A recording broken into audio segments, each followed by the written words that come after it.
Hey guys, welcome back to my channel and welcome to another video on one of my absolute favourite cars, the BMW M5 Competition.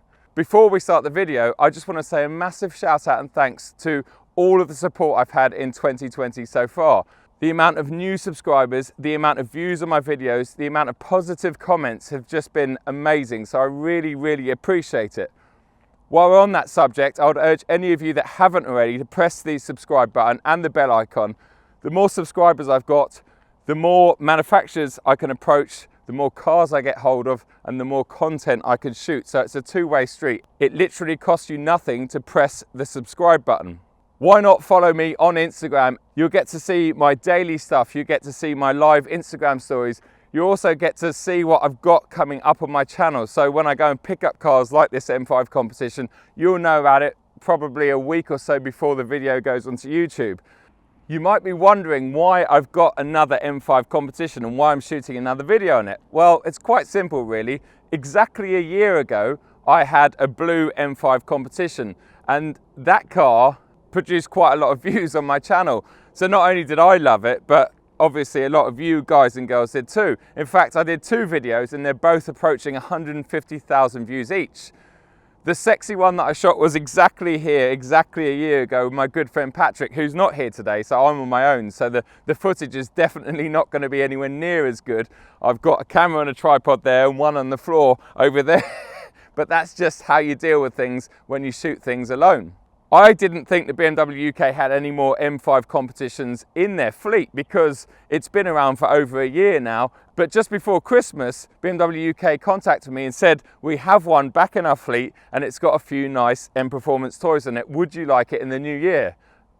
Bit of a silly question, of course I would. It was just an excuse to get behind the wheel of this absolute weapon one more time. In the comments below, let me know what you think about the F90 M5 and M5 Competition. I'm intrigued to see if you love it as much as I do. We're going to have a quick walk around of the car. If you want to watch a more in-depth video on the M5 Competition, please check out my older videos. The links to them will be below in the description, where I go over the car in a lot more detail and I also compare it to the regular F90 M5.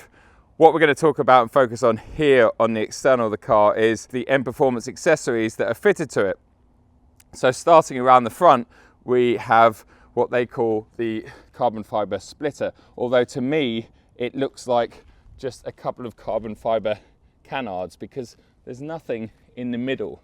So I wouldn't really call that a splitter, but that's what they list it as. By the way, all the prices, etc. for these parts are going to be in the description below, just in case you're wondering. As we're around the side now, you might be able to tell that the car looks like it's sitting that little bit lower. Now let me remind you, an M5 Competition already sits about 10mm lower than a regular M5. This car has got the M Performance springs on it that makes it sit a further 10mm lower. So essentially this is almost 20mm lower than a regular F90 M5. The wheels, oh the wheels. I've never seen such sexy wheels on a car before. These are absolutely stunning. They look lightweight, they look aggressive, they look cool, but they also suit the car so well. You can kind of tell that they are OEM because they just look so good on the F90. I absolutely love them. How light do they look? Look at all these lovely holes. I just think they just look stunning. I love the finish on them. It's kind of like a titanium color. I just love the way they look. They are £6,000 though, and I'm not sure if that includes tyres or not. I'll put that in the description. But either way, I guess if you've got £100,000 to spend on a car, an extra £6,000 for a very sexy pair of wheels is maybe worth it. These are actually the only pair of 863Ms in the UK at the moment, so I was instructed not to curb them. My one slight disappointment about these wheels is the fact that they've got Pirelli P0s on them and not the brilliant Michelin Pilot Sport 4Ss. As we're walking along the side of the car, you might be able to notice an M Performance sticker. Yes, that is horrible, but I think that's there because this car is basically an M Performance showcase, a bit like the M2 Competition I had recently, so that thankfully is on top of the clear coat and will easily peel off. As we come around the back, we've got the last bit of M Performance accessories on this car, and that is the rather large carbon fiber boot spoiler. It's somewhat bigger than the regular one. Again, probably not my taste. I just think it's almost trying too hard with something like that on it, and that's what I love about cars like the M5. It's a subtle sleeper. If that does something for the aero, and if it does help at a high speed, then I understand it. I don't know if it does. If I could take anything away from this car, it would definitely be the springs because of the way the car sits, and 100% the wheels. But yeah, I can't afford either of them, and I don't have this car, so that's not going to happen. Something else I want to talk about whilst we're out here is how good this car sounds. It's on a 69 plate and it's only done about 1,500 miles. So it could only be a couple of weeks old, but to me it sounds like it can't have any OPF filters in it because the sound that comes out the back of it is just ridiculous. So before we take it out for a drive, I'm going to let you listen to what the exhaust sounds like. And again, please let me know if you think this is a pre-OPF car or if somehow they've managed to get around the horrible filters and produce a sound so good. Okay guys, I've started it up now. I've let it idle for a while because otherwise it won't pop and crack. Listen to this and let me know what you think, because I think it sounds pretty damn good.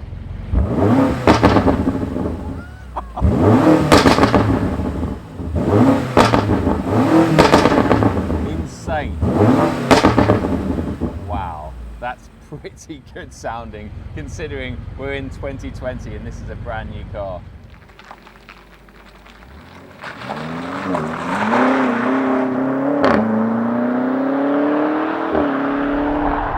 Okay guys, we are back in the M5 competition. Just want to say I forgot to talk about one thing on the outside that this car's got fitted, and that is the self-leveling center caps for the wheels. I've actually got a set of them for my 7 Series, so a bit like Rolls-Royce have had for years. No matter how the wheel's going, whether you're going forward or backwards, and when the wheel's rotating, the actual center badge, in this case the BMW roundel, just stays upright. So it's really cool. No matter where you park your car, the BMW logo is always the right way around. So it's quite cool. At first I thought it's a bit gimmicky, but I actually think it looks really good. And like I said, every time you park the car, they're always the right way up. This car, well, I know I went on about it loads about a year ago, I really did. And I was worried that after a year of driving some amazing cars and, you know, getting more and more experiences, that I would jump back in this and maybe it wouldn't be what I remembered it to be, but it's every bit as good, if not maybe a little bit better. And that surprises me because obviously the X3M that I drove a couple of months ago, I wasn't bowled over with. I thought the engine lacked the low down torque, especially for the big heavy X3. And I also found its ride to be, I think I'm going to use the word horrendous. It was pretty bad, and even in comfort, there was just no pliancy at all. And I've had a few people talking to me online about it saying, yeah, but you know, it's a big heavy car, it's an M car after all, it needs that support, it needs to be really stiff. That's what you kind of expect. But this car manages to do it, and this car is pretty much the same weight. And I don't understand how BMW have managed to do that. And I remember driving this when I did a year ago, and I thought it felt really stiff compared to the normal M5, but actually I've got my preset M1 button set, so Sport Plus on the throttle, so really sensitive throttle. I've got the suspension in comfort and the steering in comfort, because like all BMWs, when the steering's in Sport or Sport Plus, it's just overly heavy and there's no feeling whatsoever. So steering in comfort, suspension in comfort as well. It's not comfort, but it's certainly a lot more pliant than say the X3M is. So BMW can make a big heavy M car do sportiness and comfortableness. Comfortableness, is that even a word? I don't know.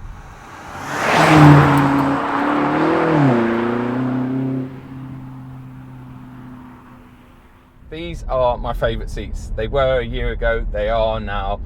They're just amazing, they really are. These ones are ventilated and heated as well, and they've got a massage function. They literally do everything. They support you as much as you want them to support you. You can, you know, inflate the bolsters right up so they really hug you. And it's just so nice and comfortable. It's a brilliant place to be and sit on a long journey. It really is quite amazing.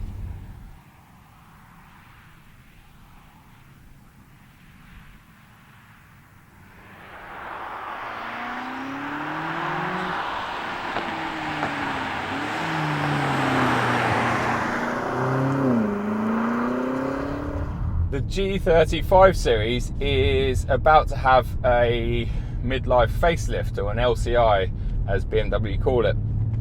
That's going to happen sometime this summer, and then a few months later we'll see it on the M5 Competition. The M5, the standard regular F90 M5, is actually no longer in the UK, so you can only buy the M5 Competition.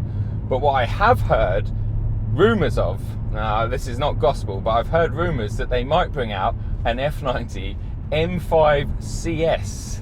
Can you imagine that? I mean, that might be too extreme, because I think this is on the verge of losing some of its M5 capabilities and comfort, and an M5 CS is surely going to be a bit stiffer sprung. Apparently it's going to have even more power, even more. This thing has got 617 brake horsepower, 750 newton meters of torque. Let's just remind ourselves of the performance figures.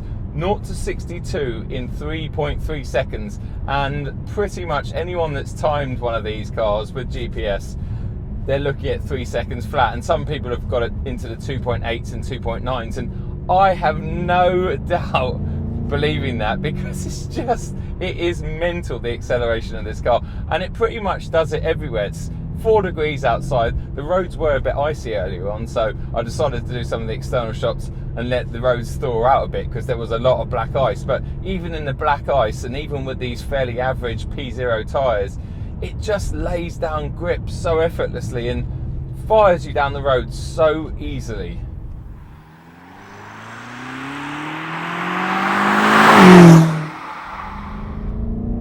Now we're getting into some turns, and this is where the M5 Competition really excels. It really does. It's just fantastic. There's just so much ability, grip, stability as well. There's just everything. It's just so poised. It feels like it's 500 kilos lighter than it is, and it does the bends and stuff so well, and so much better than the normal M5. That's where this car really comes into itself, and that's mostly due to the fact that it is a bit lower, and especially this one, it's 10 millimeters lower again with the M Performance springs. But I think a lot of the handling poise and ability is down to the fact that they've played with things like camber, so the front wheels have got more negative camber on them, and that's really noticeable, as we've seen on the outside. It just makes these little ingredients, these little changes make so much difference when you're on the road. Yes, you lose a tiny bit of comfort compared to a regular M5, but it's just so capable. This car is just brilliant. Really, really is impressive.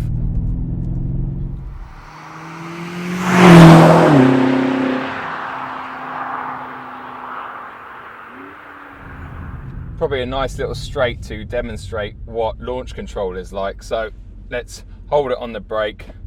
Launch control active, here we go. You ready for this?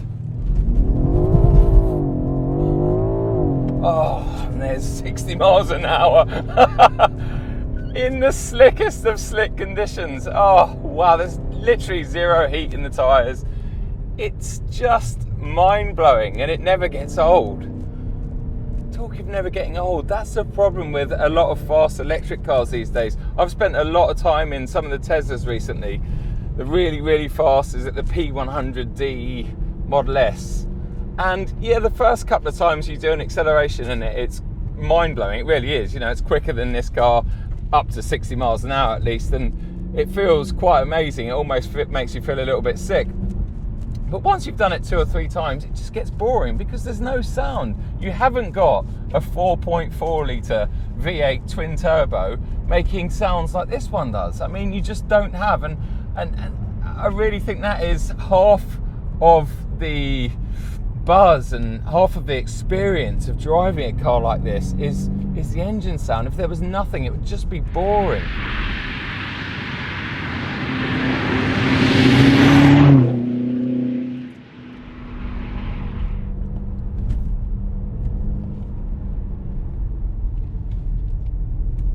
Even though this car has got the regular steel brakes, to me they feel every bit as good as the carbon ceramics.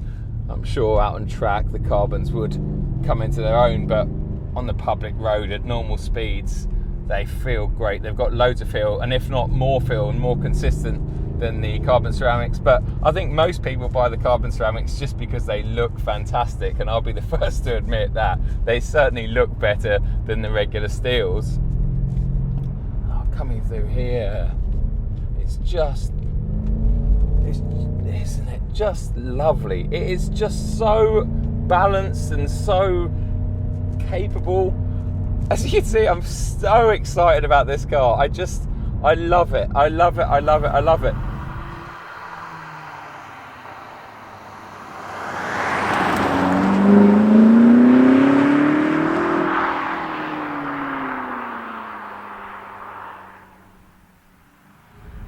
Something else I've discovered in the week that I've had this car is how economical it can be when you knock everything back into comfort and you let the automatic 8-speed ZF box do its job. I've achieved nearly 35 miles to the gallon on a long run the other day. 35 miles to the gallon in a car that's got this much performance. It's ridiculous, and therefore that gives you a range of well over 500 miles because it doesn't have a tiny tank like, say, my M2 Competition does. This has got more than twice the range than my M2 Competition has, and that just makes it so easy to live with. I filled the tank up about 4 days ago, and I've been using it non-stop. I've been filming it, I've been doing all sorts with it, yet I've still got half a tank of fuel in there. It just makes such a nice difference and nice change. So in terms of living with, once again, its MPG ability just makes it such a great daily or family weapon.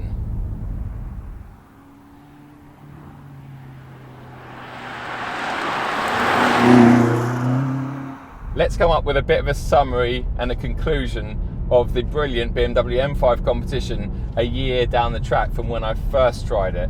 Do I think it is as brilliant as it was a year ago? Yes. In fact, I think it's even better. And I remember having this face and being this surprised when I first tried it. And this week has just enforced the fact that this car is just unbelievable. It just has so much ability. It really is still in my top 3 cars ever. I just don't think there's anything else out there that touches this car. It's just fantastic.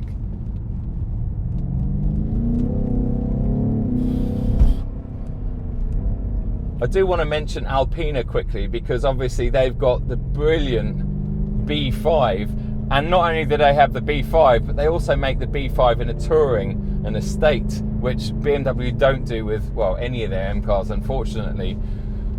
And I was fortunate enough to drive the B5 Touring when it first came out about 2 years ago, and I can tell you it's unbelievable. It's an absolute weapon, but it's not as focused as this M5 Competition is. It doesn't have the performance ability of this car. It's more in line with the regular M5, and I would say the Alpina is a more comfortable car and proposition to live with, but it just doesn't have the outright performance that this absolute animal has. And also you've got to factor in the fact that the Alpina is going to work out more money because you don't get massive discounts on them, and the finance packages that are available on Alpinas just aren't as attractive and nowhere near as good. So you'll probably end up paying nearly twice the monthlies for an Alpina B5. So when you look at it like that, once again it cements the fact that this car is absolutely mega.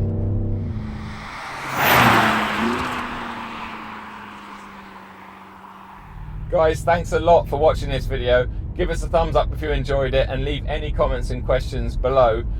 I'm handing this back to BMW UK in a couple of days, and they're giving me an M8 Competition. I've got some really cool things planned with that car, including a track day. So make sure you stay tuned. Follow me on Instagram so you can see exactly what's going on, and I'll see you at the next one. Cheers.